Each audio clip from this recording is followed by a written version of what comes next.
Morning, everybody. It's DJ NV, Charlamagne the Guy. We are the Breakfast Club. We got our guest co-host from Horrible Decisions, Weezy and Mandy B. That's right. We in the building, y'all. I try to do the envy inflection. That's her. I heard. And let's get in some front page news. We have Teslin Figaro here. Good morning, Tez. The Hood Whisperer. Good morning, DJ Envy, Charlamagne, and Mandy B and Weezy in the building. That's right. Well, let's start off with some sports. It's going to be a lit day today, by the way. Is. Did y'all get the list? They already turned up. Not to say. We got the list. We got that, everybody telling us about this list. I never seen them put the list right in front of somebody. Right in front of y'all. Right here. I just want y'all to know words that you cannot say. No, don't say it. Don't say it. Don't say it. Well, let's start off with sports. Last night, the Celtics beat the 76ers 121-87. Did you watch the game, anybody? I fell asleep. Come on, Ty, 1-1. Let's go. Me too. What's your team? I ain't going to tell you because I be knowing some people. Oh, you be knowing, boy. Not flavor of the week team. Boy. You feel me? Should be like, well, I like the Clippers today for the last 60 days, 2 months. Well, Tez, let's jump right into Atlanta. So there was another shooting in Atlanta? Yeah, and this is, I hate bringing this type of news, but it is, an important story that is happening, and it is still developing, so some things may change throughout the day. So I'll just do a quick recap for those that did not catch it. Yesterday, Wednesday, 24-year-old Dion Patterson was at a medical facility with his mother. He was seeking treatment after being dissatisfied with care that he was receiving from the Department of Veteran Affairs. He became agitated and used his handgun to open fire, which resulted in one person dead, 4 people injured. Now, yesterday, downtown Atlanta was in shelter in place for most of the day, but before the evening ended, I think around 7 o'clock, 7:30, somewhere around that time, he was apprehended in Cobb County in a condominium complex. Now, also on the floor, Georgia Senator Warnock provided a powerful speech on the Senate floor. Let's take a listen, and we'll talk about it on the other side. I think that the unspoken assumption is that this can't happen to me. But with a mass shooting every day, the truth is the chances are great. I shudder to say it, but the truth is, in a real sense, is only a matter of time. Taz, I'd be wondering in situations like this if these are people who are pulling up the places with the intent of shooting multiple people, or is this people who have like beef with one person, see their op, and then some innocent bystanders get hit and then they call it a mass shooting? Like, what is this? Well, in this particular case, and I'm a veteran, and so I don't want to justify this in any way, but I do want to say that this gentleman this man got out of the military earlier this year. His mother said that, and in the press conference yesterday, the police said they don't want to confirm any motive or not, but his mother did say that he was suffering with some behavior issues. And because we also know that on the New York subway yesterday, that Marine, which we'll talk about later on this evening, but he also was a veteran. So I just kind of want to point out that 44% to 72% of veterans do experience high levels of stress during transition from military to civilian life. 1.3 million veterans go uninsured nationwide. So it looks like that this is an issue that he was having with some type of medical treatment that he was not receiving, and it just looks like he snapped. But again, not making assumptions. They said that it's still developing. They want to get more into it. But the reason why I pulled that clip on only a matter of time, you guys remember last month when I told you my best friend lives in Atlanta and she's a teacher. And remember, I told you that her daughter goes to Oklahoma University and they did a shelter in place. So this was so close to me because her son goes to college in Atlanta.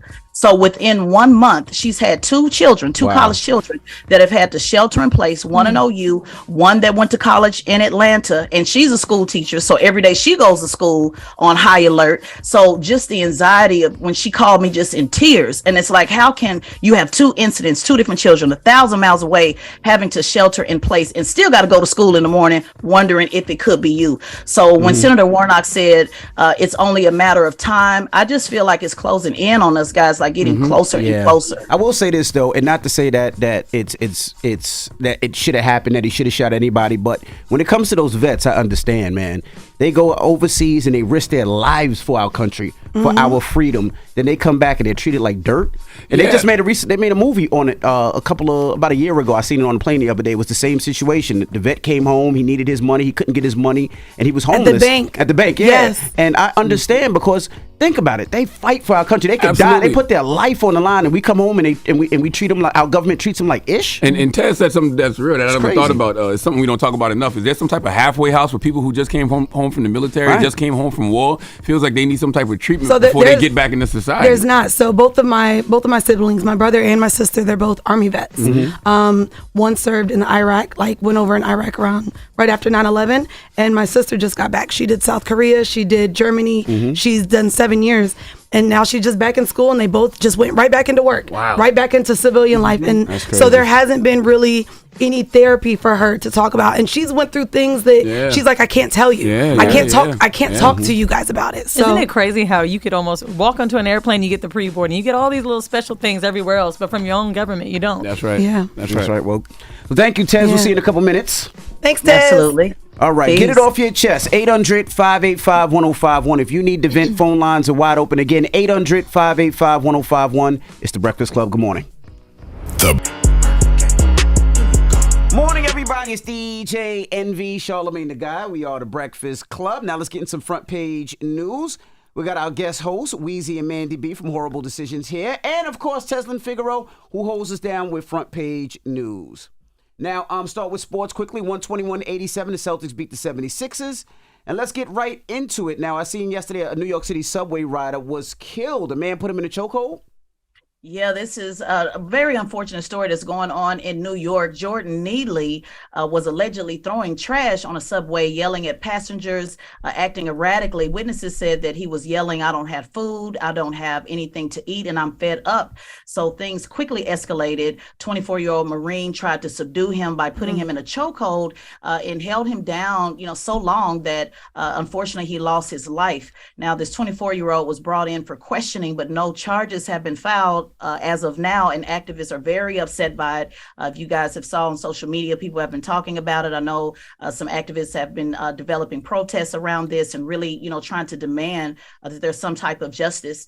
The mayor's office did release a statement as well, saying that there are serious mental health issues in play here, and that this is why it's important that they continue to make investments in mental health. And just, again, we talked about this earlier in the show about veterans and the inability that a lot of them have to transition in civilian life. So again, this was a Marine that was also recently released from the military. And again, I'm not advocating saying that, that was justifiable or he shouldn't have did that. But just as a veteran myself, I just want to remind people that we cannot get enough resources to help military veterans transition mentally. Now, this is, again, I'm not assuming that he had a mental issue or anything like that. I just think it's a great conversation to have. I mean, clearly it was something wrong. You know what I mean? I don't think you just wake up in the morning and decide you're going to choke somebody out if they weren't doing anything to I would you. love to get more details, though, because one of the reasons why I don't ride the train, and I will never ride the train, and my daughter goes to school in New York City, and I don't allow her to ride the train, is because as a kid, I would have to take the train to go to the city to go to work. And I've seen so many things on the train. I've seen people get their face slashed. I've seen people attack people on the train. So I'm very wary about the train. And I always think about if somebody attacks me on the train or does something where I feel like my life is in jeopardy, what am I going to do? So that's why I tell people, make sure we get the full facts of what happened before we make a judgment call, because That's true. Sometimes on that train, ish happens. I didn't get watch the that. video. Did y'all watch the I video? didn't watch the video. I did, but Yeah, I watched the but video. everything you just said, right? Your life is in jeopardy when you get into a car. Your life is in jeopardy when you go to the mall, when you go to a store, your kids when they go to school. So to me, being not a New York native, from Florida, having been on the train and rode it going to work every day, 6 train all the way down, to me, you see homeless people on the train, you ignore them. I don't think I've ever feared for my life. So for him for him to put him in a chokehold to where he lost his life, I don't think that's how that could have or should have been handled. I mean, even throwing food, I've seen stuff like that. What do? You get in another car, roll your eyes. That's almost like the plight of a New Yorker is dealing with somebody like Like that. I said, I Absolutely. Ted saw the video, though. What happened in the video? Yeah, I didn't see Ted? the video. What Yeah, happened? from what we can see from the video, and again, story still developing. So what I watched in the video, that guy did hold him in a chokehold unnecessarily for a long period of time, and you could literally see. And again, going back, and this is a Marine, and I don't mean to talk about certain branches of the military, but just again as a veteran. there is a lot of veterans have this, I'm going to rush in and, and save the day, or I'm going to rush in and stop the situation. And from what it appears, this guy was not a threat. Yeah. And he held him down, and just literally choked him out. Was he bothering anybody? Was the guy bothering anybody? He was yelling like that. He was fed up. Everybody He was hungry. Somebody in New York? Everybody. But he was hungry. So exactly. So yelling's not a reason to put somebody on the ground and restrain him and choke him out, for an extended period of time. I mean, you could literally see him choke the life out of him. What's crazy though, if that's the case, not one person intervened. Like, I understand folks wanting to mind their business and you really don't know what's going on, but nobody so that's what New Yorkers don't do. Like, New Yorkers don't intervene. Nobody told him to stop. Like, no, they were helping hold him down. Right? They were intervening, helping him hold him down. Nobody was intervening, saying, "Okay, that's enough. That's enough." You got But that's why I say, is there more to the story? Because the little clip I seen, there was a couple people on him. Holding them down, which seems seems weird. Yeah. You know what I mean? That's why I said I didn't know that part. Maybe there's more to the story. I don't know. But like I said, remember, my wife got slashed in the face on some wild shit. So when it comes to people, I don't play with people. People don't play with me. Right. Leave me alone. I'll leave you alone. Because if you come in my space, I'm going to defend myself to a point where I don't know what you have on you. But what's your space? Is your space considered the train car? If I'm sitting in my chair, don't come in my don't come over me, around me, touch me, nowhere near me. But that's how I feel. But why put your hands on? For me, I leave. Do not walk away. Even if I'm like walking down the street and I see people arguing, I'd be like, let me go the other way. I've seen people on the train follow people to other cars. Like, I've seen wild stuff on the train. The reason why I don't take trains, but I don't know what happened in this case, though. That's what I'm saying. I don't have all the information. Yeah, I don't have it all. That's what I'm saying. I wish we could get all the information to see what actually happened before everybody just makes a decision. Because the guy, I don't even think the guy was charged yet. No, he hasn't been. Well, let's also keep in mind what color he was. What color was he? White, and it's a black man that he choked to death. I didn't. Yeah. Yep, a white man choked out a black man. I didn't know that it was more than one person holding him down, though. When you say that, it makes me wonder, well, what else happened? I think there was like a total of 3 people. Well, let's just keep in mind, if there was a black Marine that was choking out a white homeless man, do you not think he'd be charged by now? Absolutely.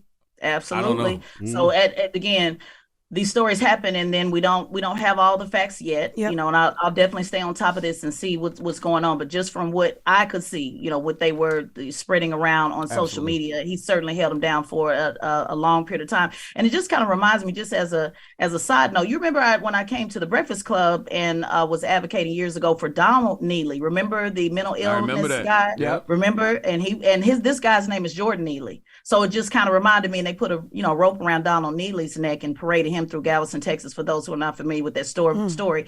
But it just reminds me again, here we are again, how do we deal with our mentally ill, Americans, and how do we fix that? And how many investments can we put in it? Will it ever stop? Of course not. But there's a lot, that New York has obviously been talking about this for years. So and I think that man definitely shouldn't be dead, though. No, he should definitely shouldn't be dead. 3 people could have just, if he was threatening them, like they said, 3 people could have just held him down. Until the police came. And we need more, I don't even want to say police presence, but you need police presence and presence of people that can actually help in those situations. I thought they did. I ain't gonna hold you. You can tell you ain't been on the train. The police is there. That's what I thought. They are there. I've been in the train a long time, and I won't go back. There's so much police. There is so many police, and they have the undercovers, the police presence. That's why they were holding for 15 minutes, and for 15 minutes, nobody came to help. That's what I thought. I swear I thought Eric Adams put more police on the subway. There is police there, but the police aren't in every train cart. This took place on the train. This took place on the train. 15 minutes and nobody could call somebody? Because it wasn't like 3 minutes, 15 minutes they said.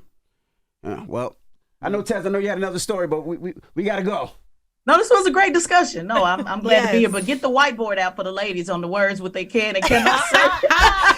Envy is adding words now. Another 30 seconds real quick. They're adding it every 30 seconds. I really want to just say, just to bring it to another part, just some kindness goes a long way. I used to live on 54th and 8th when I was going to work back in the day, when you remember, when we had regular jobs. On Wall Street. Okay. And I will say, I would even make packages for people that I was about to see, homeless people down there. If I had to-go food from the night before, I'd bring it with me. Anytime I go to a hotel, shampoo, conditioner, mouthwash, just carrying those little things for you all that live in a city where you see people. Keep it in the trunk. It goes a long way. And sometimes that little bit of kindness will really keep somebody from being hungry. And I'm not saying he deserved to berate everybody on a train, but I can't imagine being hungry for days. He didn't deserve to die, though. Yeah. No, he definitely didn't deserve Absolutely not. All right. Well, thank you, Taz. See you tomorrow. And make sure you subscribe to Tezlyn Figaro's podcast, the Straight Shot No Chaser podcast on the Black Effect iHeartRadio podcast network. All right. Now, when we come back, the Isley brothers will be joining us. So we're going to throw it back a little bit with the Isley brothers. Yes, indeed. Throw it back? We got to throw it back with the Isley brothers. Well, not that type of. Oh, I'm sorry. Not that type darn. of throw it back. They got money. They got money. It's the Breakfast Club. Good morning. Wake that ass up early in the morning. The Breakfast Club.